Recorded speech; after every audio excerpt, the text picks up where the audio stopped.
Welcome to your favourite channel BioDC with Divakar sir. आज हम लोग एक नए किंगडम के बारे में जानेंगे जिसका नाम फंगी है, यानी कवक। आप लोगों ने देखा होगा कि हमारे घर में भी बहुत सारे जैसे फ्रूट्स आते हैं, जैसे वेजिटेबल्स आते हैं, तो ये सभी जब बहुत दिन हो जाता है, कुछ दिन के बाद ये सड़ जाते हैं। सड़ने के बाद इसमें क्या होता है कि बहुत सारे इसमें फंगी उत्पन्न हो जाते हैं। फंगी उत्पन्न होने के कारण ये जो सड़गल जाते हैं, तो ये फंगी के कारण ही ये सड़गल जाते हैं। इसके अलावा बहुत सारे जैसे मान लीजिए डबल रोटी, मक्खन, अचार, इवन मुरब्बा, ये सभी याद रखिएगा। अलग अलग इसमें बहुत सारे धागे नुमा रचनाएं होती है। इस रचना को ही हम लोग क्या कहेंगे? फंजाई कहेंगे। फंजी या फंगाई कहिए, है ना, या कवक कहिए। तो ये सभी चीज़ों में क्या होता है, मक्खन या अचार या मुरब्बा, ये सभी चीज़ों में एक धागे नुमा रचना हो जाती है। इसको हम लोग आम बोलचाल में जाला लग जाना भी बोल सकते हैं। तो इवन जब बरसात का जो ऋतु होते हैं, उसमें हम लोग मैदानों में देखिएगा कि जो सांप की जो छतरियाँ होती है, जिसको हम लोग कुकुरमुत्ते कहते हैं, तो ये सभी चीज़ याद रखिएगा। वास्तव में यह एक विशेष प्रकार के जीवधारी होते हैं जिसे हम लोग कवक कहते हैं। कवक याद रखिएगा, ये जो फंगस वर्ड है, ये लैटिन भाषा के एक शब्द फंगस से बना है, जिसका अर्थ होता है नरिशमेंट करना, फलना फूलना। परंतु जीव वैज्ञानिक जो थे, जीव वैज्ञानिक का जो टर्म है कवक, कवक कह सकते हैं कि इसका जो डाइवर्सिटी होती है, इसके स्ट्रक्चर्स होती है, इसकी मॉर्फोलॉजी होती है, और इसमें इसका जो टाइप्स होते हैं, reproduction of types of reproduction, ये सभी याद रखिएगा इसमें पाए जाते हैं। ये सारी चीज़ों को हम लोग इस लेक्चर्स के माध्यम से जानेंगे। तो चलिए स्टार्ट करते हैं। फंगी क्या है? तो the fungi constitute a unique kingdom of heterotrophic organism। जितने भी फंगी होंगे वो सभी याद रखेंगे ये यूकैरियोट्स हेट्रोट्रॉप्स होंगे। हेट्रोट्रॉप्स में भी हम लोग बहुत सारे चीज़ के बारे में पढ़े थे, जैसे पैरासाइटिक, सेप्रोफाइटिक, होलोजोइक। तो ये जो होंगे हमेशा जितने भी फंगी होंगे वो सड़े गले चीज़ों पर ही उत्पन्न होते हैं, और सड़ी गली चीज से ही अपने को खुद को ये नरिशमेंट करते हैं। तो ये याद रखना है, इसलिए इसको हेट्रोट्रॉफिक ऑर्गेनिज्म कहते हैं। दे show a great diversity in morphology and habitat. हम लोग के आसपास इवन ये सभी जगह पाए जाते हैं, इसीलिए इसकी जो मॉर्फोलॉजी होती है, इसके जो हाव भाव होते हैं, ये याद रखिएगा अलग अलग प्रकार के हो सकते हैं। When your breed develop a mold or young orange roots, it is because of fungi। अब कह रहा है कि यदि हम लोग जो डबल रोटी होती है, जो ब्रेड होते हैं, उसमें एक जाले नुमा लग जाती है, तो ये एक तरह का कवक ही होती है। इवन यहाँ हम शुरू में ही आप लोग को बता दिए हैं कि जो सड़े गले जो संतराएं होती हैं, उसमें भी क्या आ जाते हैं, ये किसके कारण होती है? तो फंगी के कारण। द कॉमन मशरूम यू ईट, जो कॉमन मशरूम होते हैं जिसे हम लोग खाते भी हैं, तो बहुत सारे ऐसे कवक होते हैं जिसे हम लोग खाते हैं, और बहुत सारे ऐसे कवक होते हैं जो हम लोग के लिए काफ़ी हार्मफुल होते हैं। जैसे ही खाएंगे तो हम लोग को मृत्यु हो जा सकती है। तो कवक खाने योग्य भी होती है, खाने योग्य कवक को एडिबल कहेंगे। तो खाने योग्य जो होंगे और बहुत सारे जो खाने योग्य नहीं होते हैं। तो the common mushroom you eat toadstool are also fungi. अब याद रखिए कि जो कॉमन होंगे जैसे टोड स्टूल्स, ये एक तरह का ये फंगी होते हैं। White spot seen on mustard leaves are due to a parasitic fungus. White spot जो कभी देखिएगा, जो सरसों का जो पत्ती होती है जिसको हम लोग एल्बिगो कहते हैं, तो ये याद रखिएगा, काफी बार ये पूछे हुआ है कि मस्टर्ड लिप्स पे जो व्हाइट स्पॉट पाया जाता है उसको हम लोग क्या कहेंगे, वो एल्बिगो कहलाता है। तो एक तरह का ये भी क्या होता है, पैरासाइटिक फंगस होता है। सम यूनिसेल्युलर फंगाई जैसे ईस्ट, ईस्ट का यूज हम लोग बहुत चीज में करते हैं। इवन हम लोग जो बर्थडे केक जो बनाते हैं तो उसमें भी ईस्ट का यूज करते हैं। इवन जो पाव रोटी बनाते हैं, पाव रोटी या ब्रेड या बियर में भी हम लोग इसका यूज काफी मात्रा में करते हैं। तो मैक ब्रेड एंड बियर।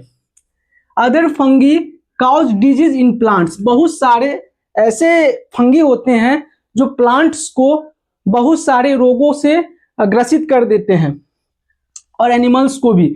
जैसे गेहूं में जो रस्ट जो रोग हो जाता है, वो गेहूं में किसके कारण, तो ये फंगी के कारण ही होता है, कवक के कारण ही।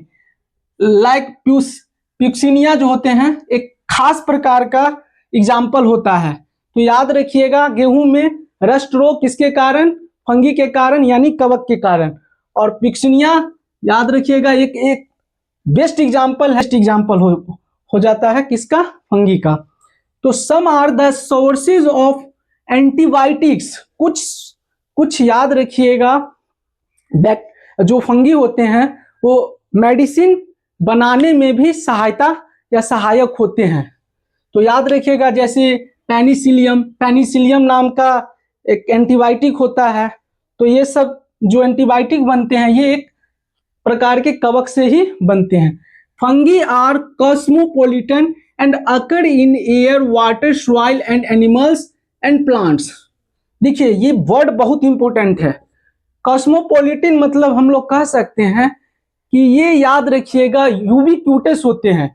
यूबिक्यूटस कहने का सेंस कि ये सर्वव्यापी होते हैं, ये सभी जगह पाए जाते हैं। इवन हम लोग के आसपास एयर में, वाटर में, समुद्र में, नदी में, जितनी भी चीज है, इवन हम लोग का जो वाटर बोतल होते हैं उसमें भी पाए जाते हैं, इवन एक्वागार्ड में भी पाए जाते हैं। तो याद रखेंगे कि ये यूबिक्यूटस होंगे यानी कॉस्मोपोलिटन होंगे, जो सभी जगहों पे पाए जाते हैं। इसके जो स्पोर्स होते हैं हवा के माध्यम से फैल जाते हैं और वो फैल के नए एक फंगी का निर्माण कर लेते हैं। इवन हम लोग के जो बाल होते हैं उस बाल में भी बहुत सारे फंगी होते हैं, इसको हम लोग डैंड्रफ या रूसी कहते हैं। तो ये डैंड्रफ क्या है, एक तरह का कवक ही होते हैं, फंगी ही होते हैं। यूजुअली लड़कों में बहुत कम देखा गया है, लेकिन लड़कियों में क्योंकि लड़का सप्ताह में लगभग 5 दिन वो अपने बालों को अच्छा से धोते हैं, लेकिन लड़की आलसी होती है जिसके कारण वो सही से अपने बालों को नहीं धो पाती है और उसके बाल के जो स्कल्प होते हैं बहुत गंदा रहने के कारण उसमें बहुत सारे डैंड्रफ या रूसी उसमें पनप जाते हैं। तो याद रखिएगा, लड़कियों के लिए एक सही राय है कि आप लोग हमेशा अपने बाल को नीट एंड क्लीन रखिए, ताकि हम लोग के आसपास जो भी डैंड्रफ हैं यानी dandruff like as a fungi वो हमारे बालों में ना रहे। चलिए आगे चलते हैं। They prefer to grow in warm and humid places. ये याद रखिएगा, ये कहाँ ग्रो करता है, जितने भी ह्यूमिड वाले एरिया होते हैं, ह्यूमिड मतलब जहां पर याद रखिएगा नमी बन जाता है, थोड़ा भी नमी बन जाता है। तो यही देखा गया है ना कि बहुत सारे जो लड़के होते हैं उनके बाल में तो ड्राई होते हैं जिसके कारण उसमें कम देखा जाता है, लेकिन लड़कियों के बाल में काफी इसमें देखा गया है ह्यूमिड नमी बन जाता है, जिसके कारण उसमें बहुत सारे, क्योंकि ये जो भी स्पोर वायु में फैलते हैं ये स्पोर्स हमारे बॉडी को इंजेक्ट करके हमारे ब्लड वेसल्स में घुस जाते हैं और ये तब आते हैं जब इसको एक सुनहरा अवसर मिलता है। ये ऐसे नहीं हमारे बाल में आ जाते हैं, जब शरीर को जब ये पूरे अपने बॉडी के अंदर रेप्लिकेशन के माध्यम से ये जनसंख्या बढ़ा लेते हैं, तब ये जाकर के एक अवसर पाते हैं, तब वो बालों में ये अपना असर, इवन हम लोग एक बार यदि ये फंगी हो जाता है, यानी फंगी मतलब होता है कि जैसे दाद खुजली उजली जो होते हैं ना, ये क्या है, ये कवक के कारण ही होता है। तो इसीलिए ये कवक यदि आपके शरीर में एक बार यदि प्रवेश कर गया तो भूल जाइए कि ये आपके बॉडी से ये निकल पाएगा। ये हमेशा आपको कुछ ना कुछ आपके शरीर को नुकसान करता रहेगा। तो याद रखिएगा, इसके लिए हम लोग साफ सफाई ज़रूरी है। साफ सफाई में जितना रहिएगा उतना हम लोग को ये चीज़ हम कम अटैक करेगा। और जितना सूखा रखिए, इवन बालों को भी सूखा रखिए, ड्राई रखिए, ताकि ये खुद को सरवाइव नहीं कर पाए। Have you ever wondered why we keep food in the refrigerator?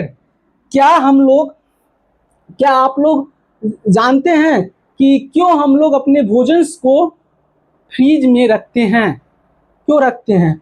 तो देखिए, यस, हाँ, हम लोग रखते हैं। It is to prevent food from going to bad due to bacterial and fungal infections. हम लोग बैक्टीरियल्स और फंगल इन्फेक्शंस से बचाने के लिए ही हम लोग अपने भोजन को फ्रीज में रखते हैं। तो ये याद रखिएगा कि हम लोग अपना जो खाना रखते हैं फ्रिज में इसलिए रखते हैं कि बहुत सारे बैक्टीरिया हमारे आसपास में हैं। हम तो बोल दिए हैं कॉस्मोपॉलिटन होता है। फंगी क्या है?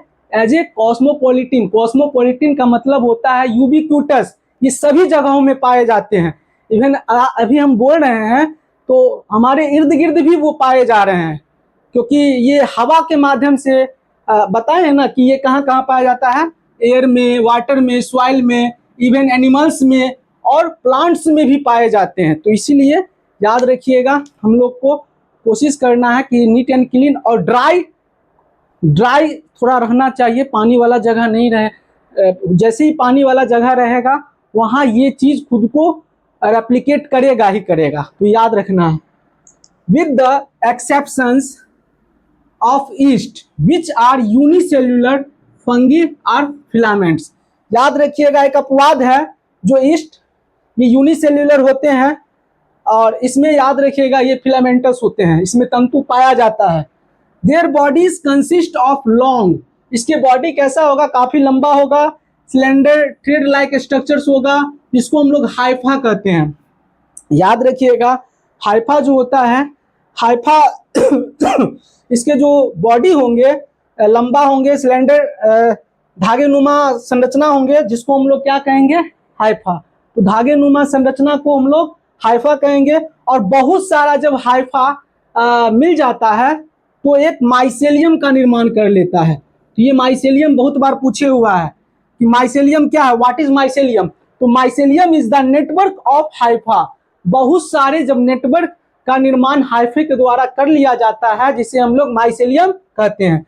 सम hypha are continuous tubes filled with multinucleated cytoplasm, these are called coenocytic hypha. याद रखिएगा, ये सिनोसिटिक हाइफा ऐसा हाइफा होता है जिसमें जिसके साइटोप्लाज्म में बहुत सारा न्यूक्लियस पाया जाता है, और जिसमें न्यूक्लियस पाया जाएगा मोर देन वन कहने का मतलब एक से अधिक जिसमें न्यूक्लियस पाया जाएगा उसे हम लोग सिनोसिटिक हाइफा कहेंगे। तो याद रखना है। Others have a septate cross walls in their Haifa.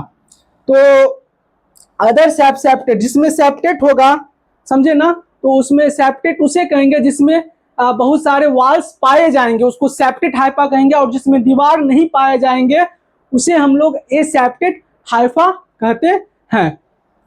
The cell walls of fungi are composed of chitin and polysaccharide. इसके जो सेल वॉल होंगे वो पूछ देता है, बहुत बार पूछे हुआ है कि कवक की जो कोशिका भित्ति होती है क्या चीज की बनी होती है? तो याद रखिएगा, काइटिन और पॉलीसेकेराइड दोनों याद रखना है। काइटिन के साथ साथ पॉलीसेकेराइड को भी हम लोग को याद रखना है। तो आशा करते हैं आप लोग के लिए क्वेश्चंस है कि what is the study of fungi. Fungi के अध्ययन को हम लोग क्या कहते हैं, कमेंट बॉक्स में अपना राय जरूर दीजिए, अपना उत्तर जरूर लिखिए। धन्यवाद।